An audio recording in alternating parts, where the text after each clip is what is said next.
سورہ بنی اسرائیل سپارہ نمبر 15۔ ہم نے پچھلے ہفتے اس کا 7واں رکوع شروع کیا تھا، جس کا آغاز یہ تھا کہ ہم نے ملائکہ سے کہا کہ آدم کو سجدہ کرو۔ ان سب نے سجدہ کیا، لیکن ابلیس نے نہ کیا۔ اس نے تکبرانہ انداز میں یہ بات کہی کہ کیا میں اس کو سجدہ کروں جس کو اے میرے رب تو نے مٹی سے بنایا؟ اس نے کہا اے میرے رب، اگر تو نے اسے مجھ پر عزت دے دی ہے تو اگر مجھے قیامت تک مہلت مل جائے تو میں اس کی ذریت کو اپنے قابو میں لے لوں گا، سوائے چند لوگوں کے۔ تو اللہ نے ارشاد فرمایا نکل جا، تو اس کی ذریت میں سے جو بھی تیری اتباع کریں گے ان سب کا ٹھکانہ جہنم ہوگا اور پوری سزا دی جائے گی، اور تو اپنی آواز کے ذریعے جتنا ہو سکتا ہے انہیں پھسلا، ان پہ اپنے گھوڑے چڑھا، اپنے پیادے ان پر چڑھائی کے لیے لے آ، ان کے مالوں میں شرکت کر، ان کو وعدے دے۔ پھر فرمایا کہ اس کے جو وعدے ہیں اکثر دھوکہ ہی ہے، اور آج کی آیت کہ بے شک میرے بندے ان پر تیرا کوئی بھی غلبہ نہیں ہو پائے گا، اور بے شک اے نبی صلی اللہ علیہ وسلم آپ کا رب آپ کے لیے کارساز ہے۔ خلاصہ کلام یہ نکلا کہ شیطان نے اولاً اللہ کے حکم کی نافرمانی کی، اسے حکم ہوا کہ سجدہ کرو، اس نے انکار کر دیا۔ نہ صرف انکار کیا بلکہ یہ بات بطور دعویٰ پیش کی کہ اگر مجھے مہلت مل جائے قیامت تک کی تو میں ان سب کو اپنے قابو میں کر لوں گا۔ تو اللہ نے بھی اسے چھوٹ دی۔ یہ جو اللہ تعالیٰ کی طرف سے اسے چھوٹ ہے یہ ہمارے لیے آزمائش ہے، اور یہی وجہ ہے کہ اس آزمائش پر ہی اللہ کی طرف سے درجہ ہے کہ جب انسان آزمائشوں میں رہتے ہوئے ان میں نہ جائے تو پھر اللہ اسے بڑا درجہ عطا فرماتا ہے۔ لیکن یہ بات فرما دی جو میرے بندے ہوں گے اس پر اس کا قابو نہیں چلے گا۔ اب جو اللہ کے بندے ہیں یہ ایک بہت بڑا اعزاز ہے کہ اللہ انہیں اپنی نسبت دے رہا۔ صاحب ایمان یہ اللہ کی عبادت کرتا ہے، اللہ کی مانتے ہیں، اور اللہ کے سوا کسی کے سامنے سر نہیں جھکاتے، تو ان کی نسبت اللہ کی طرف ہے۔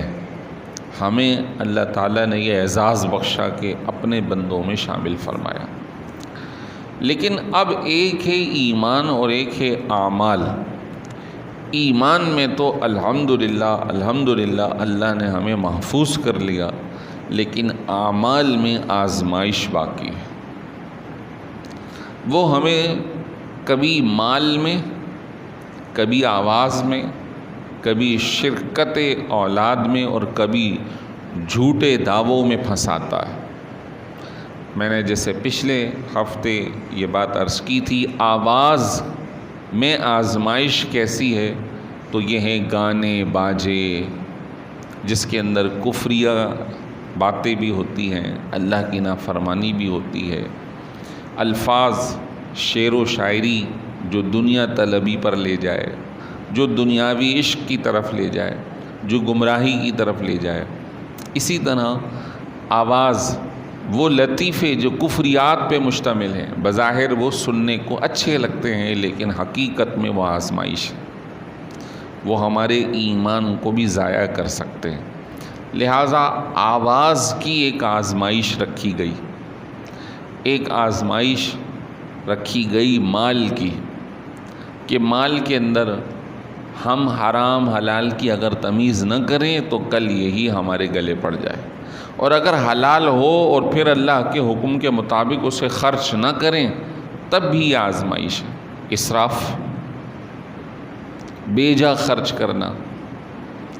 اسی طرح اللہ نے جہاں حکم دیا وہاں نہ خرچ کرنا، جیسے زکوٰۃ کی ادائیگی، جیسے اپنے ماں باپ اور وہ لوگ جن کے فرائض ہم پر لازم ہیں، جن کی ذمہ داری ہم پر لازم ہے، وہ ادا نہ کریں۔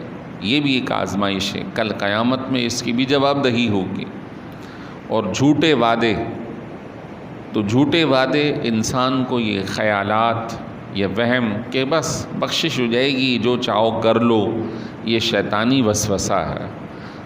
یقیناً جو صاحب ایمان پر جائے گا اس کے لیے وعدہ ہے اللہ کی طرف سے، لیکن اللہ کی طرف سے حکم بھی ہے، نماز نہیں پڑھو گے تو یہ سزا ہوگی، زکوٰۃ نہیں دو گے تو یہ سزا ہوگی، یہ فلاں فلاں گناہ کیے تو یہ سزا ہوگی۔ سرکار دو عالم صلی اللہ علیہ وسلم نے پوری وضاحت فرمائی۔ آپ نے باقاعدہ نہ صرف وضاحت فرمائی بلکہ جو قیامت میں ہونے والا تھا اللہ نے آپ کو آنکھوں سے دکھوایا معراج کے دن، کہ ایک شخص لیٹا ہوا ہے اور فرشتے بڑا پتھر اٹھا کر اس کے سر پر مارتے، اس کا سر ریزہ ریزہ ہو جاتا ہے، تکلیف میں دوبارہ اسے جوڑا جاتا ہے۔ جبریل امین کیا ہو رہا ہے؟ عرض کی وہ لوگ کہ جب نماز کا وقت آتا ہے تو ان کا سر بھاری ہو جاتا ہے، نماز پڑھنے کو دل نہیں کرتے، ان کے بستر پہ لیٹنے کو دل کرتا، یہ نہیں آتے نماز کے لیے، اللہ کے حکم کے پر لبیک نہیں کہتے، تو کل قیامت میں ایسے لوگوں کو یہ سزائیں ملے گی۔ جو بدکاریاں زنا کر رہے ہیں، دیکھا وہاں پر کہ ایسے لوگوں کو ایک گندا پانی پلایا جا رہا ہے۔ یہ کیا ہے؟ کہا یہ وہ ناپاک مادہ ہے جو شرمگاہوں سے نکلتا ہے، جو دنیا میں زنا سے نہیں بچتے، آج ان کو یہ پلایا جائے گا۔ گندگی،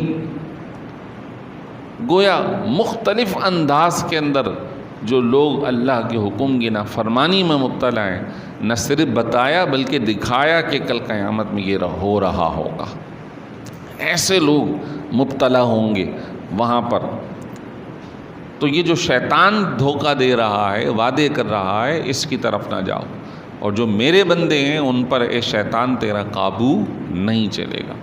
پھر اللہ تعالیٰ نے عمومی طور پہ سارے انسانوں کے لیے، مسلمان ہوں یا کافر، سب کے لیے جو بات اپنی قدرت کی ظاہر فرمائی اور حقائق پہ مبنی باتیں ارشاد فرمائی، فرمایا ربکم الذی یزجی لکم الفلک فی البحر لتبتغوا من فضلہ، تمہارا رب تو وہ ہے جس نے سمندروں میں تمہارے لیے کشتیاں چلاتی ہیں تاکہ تم اس کے فضل کو تلاش کرو۔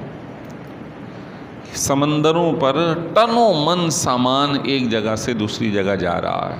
آج بھی دنیا کی ایکسپورٹ امپورٹ معاش کا بہت بڑا ذریعہ سمندری سفر پر ہے۔ پانی، اس کے نیچے گہرائی، ہوا کا تیز چلنا، اس قدر تیز چھالوں اور لہروں کا آنا، اس کے باوجود سفر ہو رہا ہے، لوگ جا رہے آ رہے ہیں، سامان آ رہا ہے جا رہا ہے۔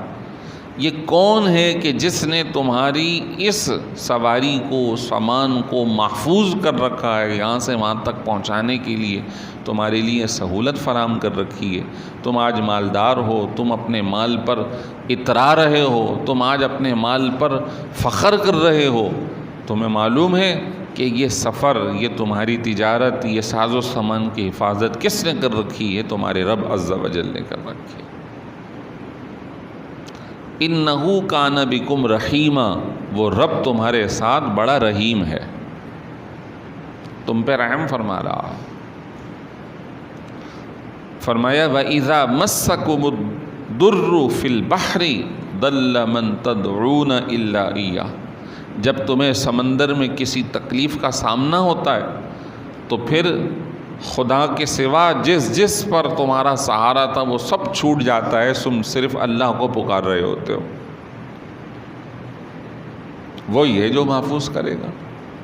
حتیٰ کہ جو کافر بتوں کی پوجا کرتے تھے پرانے زمانے میں بھی، آج میں بھی، جو اللہ کے سوا پر سہارا لیے ہوئے، ان کے بھی سہارے سب ختم ہو جاتے، وہ بھی کہتے ہیں بس وہی ہے جو آج بچا سکتا ہے۔ فَلَمَّا نَجَّاكُمْ إِلَى الْبَرِّ أَعْرَضْتُمْ، اور جب وہ رب تمہیں بچا لیتا ہے تو تم خشکی میں آ کر اس سے اعراض کر لیتے ہو، اس کی نافرمانی میں لگ جاتے ہو، اس سے منہ پھیر لیتے ہو۔ وَكَانَ الْإِنسَانُ كَفُورًا، انسان انتہائی ناشکرا۔ اس آیت کو مسلمانوں پر لے جائیں تو مسلمان کو تکلیف آتی ہے تو خوب گڑ گڑا کر رب کی بارگاہ میں سجدے پہ سجدے کر رہا ہے، صدقے پہ صدقہ کر رہا ہے، لیکن جیسے ہی اس کی یہ تکلیف دور ہو جاتی ہے تو پھر وہ ایسا ہو جاتا ہے جیسے کہ وہ اللہ کے حکم سے بالکل ہی بری ہے، نہ وہ نمازوں کا، نہ وہ سجدوں کا، نہ وہ اللہ کی راہ میں صدقہ و خیرات کرنے کا، بس اسے اپنی خواہشات ہی خواہشات نظر آتی ہیں، اپنی دنیا ہی دنیا نظر آتی ہے، اپنے آپ میں مگن ہونا اسے نظر آتا ہے، اسے حتیٰ کہ اپنے عزیزوں کا خیال تک نہیں آتا، اپنے اڑوس پڑوس تک کا خیال نظر نہیں آتا، بس وہ اپنی ہی نفسا نفسی میں مبتلا ہوتا ہے۔ نہیں، جب تکلیف آئے تب بھی رب کو یاد کیا جائے، اور جب خوشی ہو، سکون میسر ہو تو ایسے موقع پر تو اور مزید بڑھ کر اللہ کی راہ میں خرچ کیا جائے، ایسے موقع پر مزید اللہ کا شکر گزار بن کر رہا جائے۔ سرکار دو عالم صلی اللہ علیہ وسلم کی حدیث مبارک کہ آپ علیہ الصلاۃ والسلام نے شکرانے کے طور پہ نماز ادا فرمائی، اتنی لمبی نماز ادا فرمائی، پاؤں پہ ورم پڑ گئے۔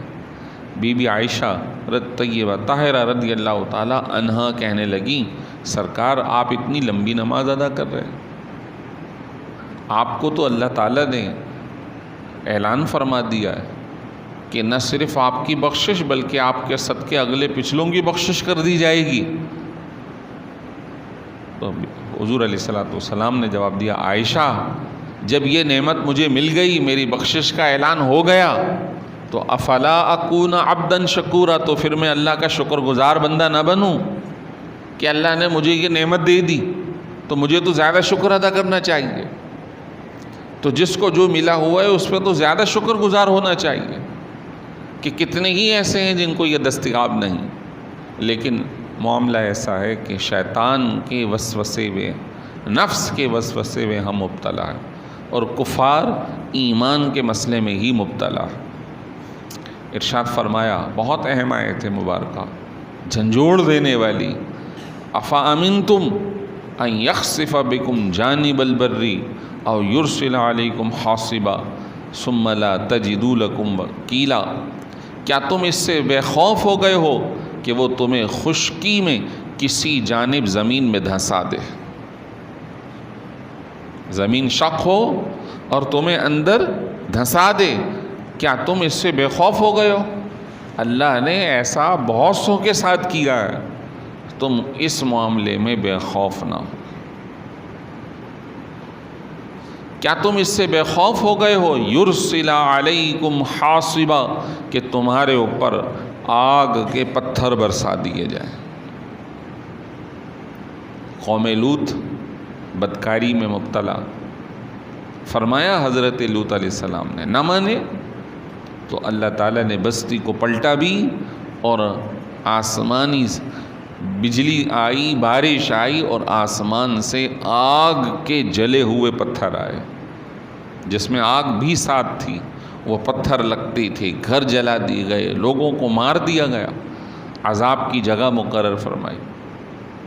اور ایسی جگہوں پر عبرت ہمارے لیے مقرر کی گئی کہ دیکھو یہ گناہ ہے، یہ نافرمانی ہے، اس پہ اللہ راضی نہیں، اس قوم کو برباد کر دیا گیا، پھر ہمیں وہاں عبرت لینی چاہیے۔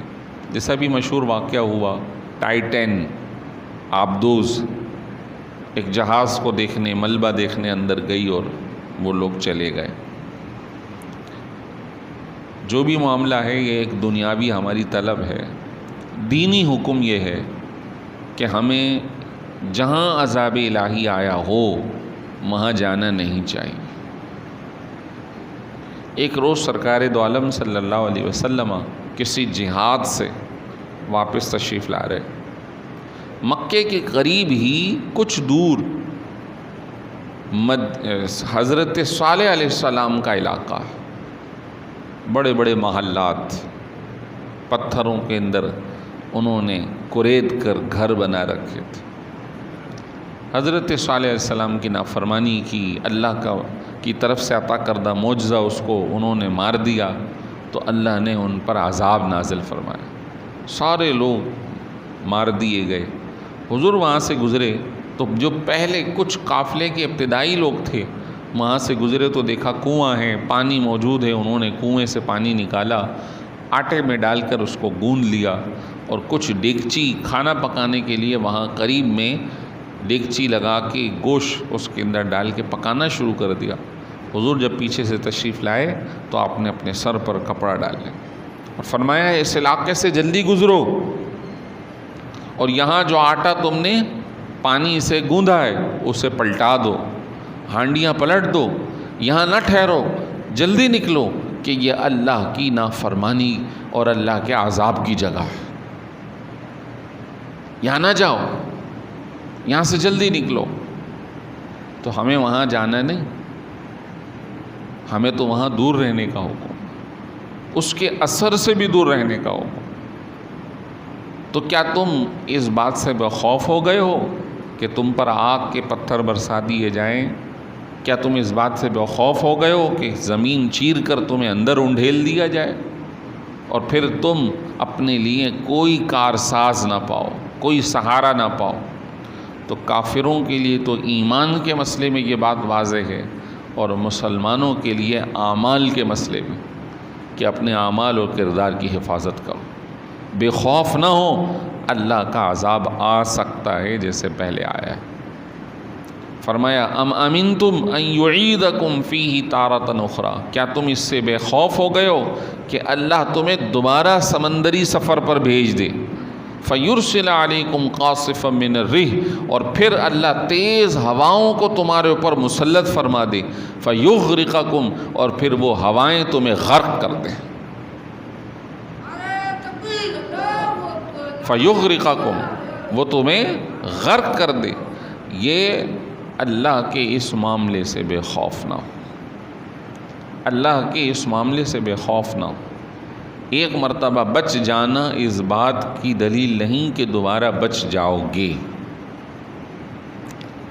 کفار کے لیے فرمایا بما کفرتم، تمہارے کفر کی وجہ سے ایسا ہوگا، ثم لا تجدوا لکم علینا بہ تبیعا، پھر تم اپنے لیے اس معاملے میں پیچھا کرنے والا، کوئی تمہارے دیکھ بھال کرنے والا، باس پرس کرنے والا بھی نہیں پاؤ گے۔ جیسے کوئی بندہ کسی غلط ایکٹیویٹی میں جیل میں چلا جاتا ہے تو اہل خانہ بیچارے کبھی اس عدالت میں، کبھی اس تھانے کے کسی طریقے سے اس کا مسئلہ حل ہو، تو جب تمہیں غرق کیا جائے گا تو تمہارے پیچھے آنے والا بھی کوئی نہیں ہوگا۔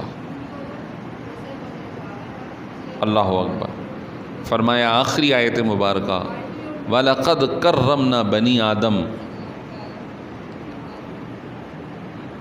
ہم نے بنی آدم یعنی انسانوں کو ہم نے عزت بخشی، ہم نے عزت بخشی ہے۔